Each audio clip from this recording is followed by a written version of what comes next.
மக்கள் கலைஞர் ஜெய்சங்கர் அறிமுகமான காலகட்டத்தில் எப்படிப்பட்ட கலைஞராக இருந்தார் என்பதை சிவகுமார் ஒரு கட்டுரையில் பதிவு செஞ்சுருக்காரு.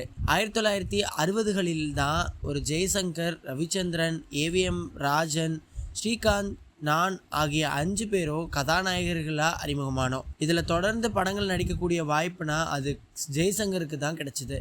தயாரிப்பாளர், லைட்மேன் என்றெல்லாம் வித்தியாசம் பார்க்காத ஒரு நடிகராக ஜெய்சங்கர் இருந்தார். அனைவரின் தோள் மீதும் கை போட்டு சர்வசாதாரணமாக அவர் பேசுவார். அதே மாதிரி மற்றவர்களை காயப்படுத்துகிற மாதிரியான வார்த்தை எதுவும் அவரது வாயிலிருந்து வராது.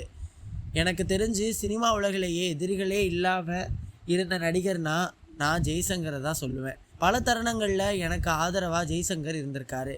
நான் தொடர்ந்து பல போராட்டங்களை சந்தித்து வந்த காலகட்டத்தில் நடிகர் சங்க வளாகத்தில் டென்னிஸ் ஆடுவதற்காக பல முக்கியமான கதாநாயகர்கள் எல்லாம் வருவாங்க. அப்போது ஜெய்சங்கரும் தனது காரில் வருவார். நான் அப்போது என்னுடைய சைக்கிளில் தான் நடிகர் சங்க வளாகத்துக்கு போவேன். அப்போது எனது வசதி அப்படி. எனது முகத்தில் இருந்த மாற்றத்தை பார்த்த ஜெய்சங்கர், ஏன் சிவா வாட்டமாக இருக்க, சினிமா உலகில் வெற்றி தோல்வி என்பது எல்லாம் தீர்மானிக்க முடியாது, உனக்கு ஒரே ஒரு நல்ல வாய்ப்பு வந்தால் போதும், உன்னுடைய வாழ்க்கையே தலைகீழாக மாறிடும், அதனால் இதுக்கெல்லாம் வருத்தப்பட்டுக்கிட்டு இருக்காதுன்னு ஆறுதல் சொன்னார் ஜெய்சங்கர். மிகுந்த மன வருத்தத்தில் இருந்த எனக்கு அந்தளவுக்கு